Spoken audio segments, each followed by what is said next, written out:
Welcome to the Sermon Podcast from First United Methodist Church in downtown Bentonville.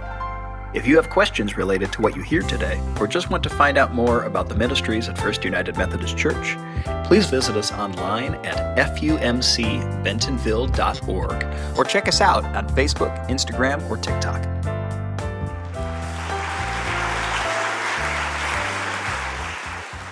Good morning.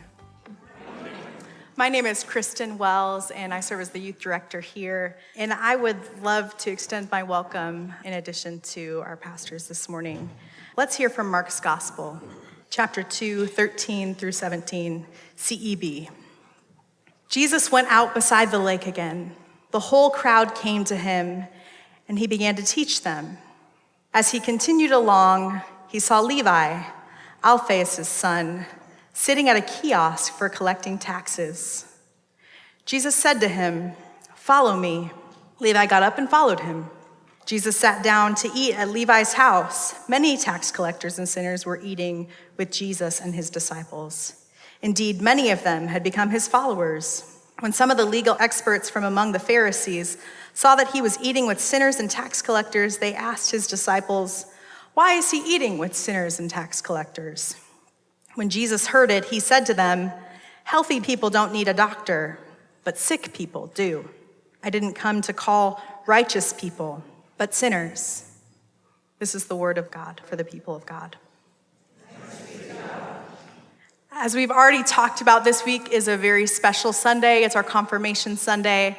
You may not know that confirmation in our tradition generally happens in 6th grade, and I am the youth director for our 7th through 12th grade ministry. And the transition from 6th to 7th grade happens virtually like right after confirmation at the very beginning of summer. So I'm really excited for this class of students that is confirming their faith this morning because, well, if you know them, they're a fun time.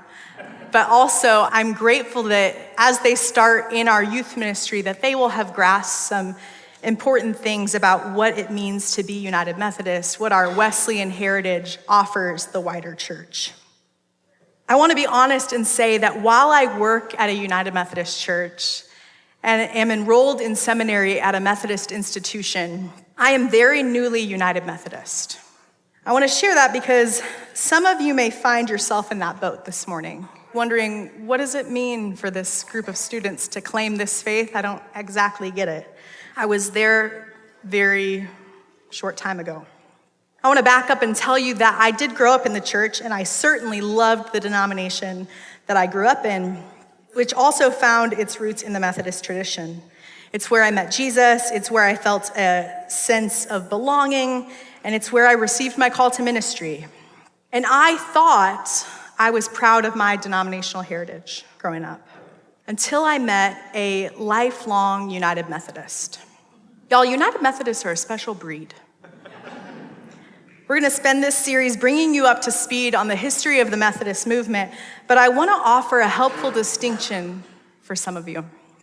There's a difference between being United Methodist and being what is affectionately termed a metho-nerd.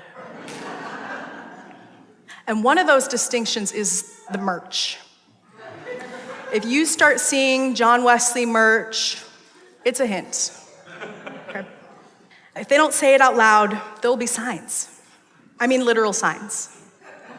Mugs, pins, stickers for your water bottle, bobbleheads of John Wesley, bobbleheads of John Wesley's mom. Like, it's a deep thing, okay? And metho-nerds don't just love Wesley. They want you to love John Wesley too. One of my professors, a self-avowed metho-nerd, had the honor of meeting the Pope. And it's at moments like these when those of us that are United Methodists, but not quite the level of metho-nerd, are going, please be cool, please be cool, please be cool. You know what my professor did? She gifted the Pope a John Wesley bobblehead. That's textbook, y'all. That is textbook metho-nerd. And also, Textbook Metho nerd. Naming your children after John Wesley. Textbook. I want you to know that Metho nerds are out there. And I don't just mean in our midst here, which certainly, but they are out there, they're in the wild. And for those of you that think that you may, in the foreseeable future, want to settle down, you need to know what's out there, okay? You could end up married to one of them. And if that happens to you, you're gonna inherit the merch. You're gonna have to explain to people what the merch means and possibly how unironic their name is. I'm telling you this because if it can happen to me, it can happen to anyone. I have inherited the merch. That's Susanna. There's a John Wesley mug. I felt my cup strangely warmed. The signs. We gotta get out our John here. And I just wanna say that as I was preparing for this, my husband, he said, there's one more thing that I think I would like. And I'm just like, we've got the gamut. I'm not sure what else we need. And if you would like to meet a genuine Metho nerd, you can meet my husband, Wesley, after the service. He'd love to talk to you. The things, the people that we affiliate ourselves with, they often say something about who we are, and they definitely inform our status. The disciples in our passage this morning know a thing or two about the struggle of status. As the Gospel of Mark tells it, by the time Jesus calls Levi to follow him, he's already called 4 disciples, 4 people who have left their livelihoods behind to follow Jesus. Simon Peter, Andrew, James, and John. They've already seen some pretty wild things from Jesus. Mind you, we're in chapter 2 of Mark, okay? They've already seen Jesus perform an exorcism, heal countless people who are sick, heal someone of their leprosy. They've watched a man who was paralyzed get up and walk at the command of Jesus. They're certainly intrigued because they find that Jesus is constantly leading them into proximity with people that their religious institution would tell them to avoid. And I think when Jesus calls Levi, they might not understand it, but they're along for the ride. Like, this is kind of fun, this is interesting. Well, the Pharisees mentioned in this passage are a group of Jewish scholars. And though they don't hold all the power, they know those that do. They know who's in charge. So they have a bit of influence. When the Pharisees see the disciples keeping company with tax collectors and sinners, they're enraged. This goes against the tradition's interpretation of Scripture. By Greek and Jewish standards, Levi is disreputable. He is swindling people out of their money. And a good Jew would not be keeping company with him. This is vile in every sense of the word. So the Pharisees make their confrontation. Why does he eat with tax collectors and sinners? In the Greek, this is not a question they're looking for an answer to. This is a challenge. It's as if they say, have you forgotten who you are? Or perhaps you've forgotten what he does. Levi, a tax collector. And you're not just eating with tax collectors. Here you sit, eating with other sinners as well, those who live outside of the Torah law. And perhaps this Jesus character has convinced you that this isn't a big deal, but I want to remind you that it is. It's a big deal. Keeping company with the wrong people, with those that are vile, doesn't threaten our religious institution, but it does threaten your place in it. You do well to think about this. See, Jesus, although Jewish himself, is threatening the systems of Jewish tradition. He would have known the rules too, yet here he is in the company of tax collectors and sinners. And Jesus uses a Jewish proverb in response to the Pharisees. It's not the healthy that need a doctor, but the sick. Because the Pharisees believe that proximity to people who are sick is something that can make you yourself impure. Jesus knows that the Pharisees see themselves as righteous, and so he uses their own language against them. I have not come to call the righteous. I've come to call those for whom our religious institution has no use. Jesus has crossed a boundary. And suddenly the disciples are facing a major risk here. They know what they're supposed to do. They know what's expected of them, and they cannot shake what has taken place in front of their very eyes as they have been with Jesus. They're caught in the crossfire between tradition and reason, between expectation and their own experience. This is a tension we sometimes find ourselves in, and it's one that John Wesley found himself in.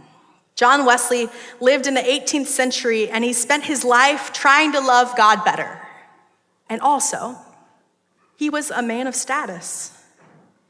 He was organized and educated. He was an Anglican priest. He loved his role, and he loved the church. And it feels like loving God and loving the church shouldn't ever be in contention. But the truth is, sometimes they are. There was a big revival taking place in England in the late 1730s, and John Wesley was asked by another preacher if he would take over for him, if he would do the work of open-air preaching specifically to the coal miners in the fields. It was unconventional. It wasn't at all how the church was run. If you want to hear the gospel, you know what to do. You can put on your Sunday best. You can make your way to church. That's how we do it here. But this preacher made a point that there were people out in those fields who didn't have a Sunday best, that were never going to make their way to the church. And if they didn't bring the gospel to the fields, those people were never going to hear it. John's brother Charles warned him against it. If John loved the church and he loved his place in it, he should think carefully before doing this. It would be considered vile in every sense of the term. There was no telling what John could lose if he did this. It wasn't conventional. In fact, it was a violation of the systems that John spent his life up to that point trying to uphold. It would mean choosing the people the church had no use for. It would mean crossing a boundary. Before he gave his answer, he opened his Bible 4 different times, trying to discern if this is what he was supposed to do, what God was calling him to. And I don't know for sure, but I wonder if when he opened his Bible, he took notice of something in the character of Jesus. That at every point when Jesus is made to choose between loving people and upholding the systems of a religious institution, Jesus is very predictable. Jesus is going to choose the people every time. And when John Wesley made the decision to preach in the fields, he knew what he was doing.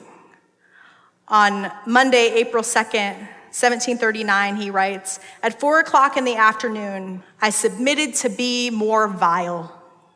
And this submission to being vile, this submission to his own ruin, was the first in a long line of dominoes, where Wesley challenged the church for the sake of the people the church had no use for the sake of the people he believed God would do anything for. And if God would do anything for them, John needed to be willing to do it himself. It feels like loving God and loving the church should never live at opposite ends of the spectrum. But the truth is, sometimes they do. I've really built John Wesley up here. And John Wesley wasn't perfect by any means.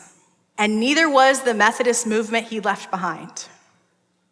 The history of the United Methodist Church is tangled up with slavery, racism, exclusion, and abuse of power. We are not a perfect church. And that is a tale as old as time. In the Gospel of Matthew, Christ looks at Peter and he says, "On this rock, on you, I will build my church." God chooses people to carry the gospel forward. And in that very same passage, Jesus turns to Peter, and I'm talking like a few lines down. We go from, "On this rock I will build my church," to, "Get behind me, Satan," which is Jesus' very direct way of saying, "You are messing everything up. Stop." Right? you are getting in the way of what God is doing. Christ knows that choosing people to carry God's message, in doing this, there's a risk. Because people are often tied up with the love of their own status. And the church as an institution is made up of people. And because of that, they are also guilty of this. This feels like a funny tension to name on this, our Confirmation Sunday. Join the church. We're a mess. But we have great merch. I don't think that holds up very well, and it's certainly not the only message I hope you hear this morning. But as someone who has been a United Methodist for just over 5 years, someone who was not born into this church, but chose it for herself, I wouldn't call myself a Metho nerd, but I've become fond of the merch. Because it reminds me that somewhere in our not too distant history was a man who tried his very best to love Jesus and to follow him. A man who was willing to leave respectability behind so that people the church had no use for could know the boundary-crossing love of God. On its best day, the mission of the church and the mission of Jesus will be indistinguishable, and on the days they're not. I pray we have the courage to leave our status behind and submit to be more vile. May it be so.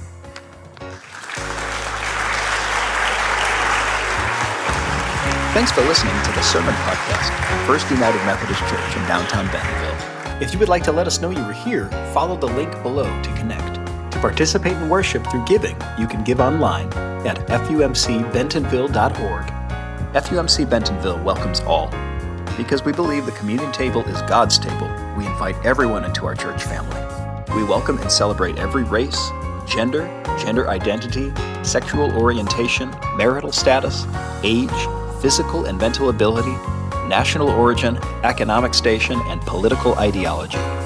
We come together in action and outreach, aspiring to follow Jesus' example of radical hospitality, love, and grace as a transformative movement in our community.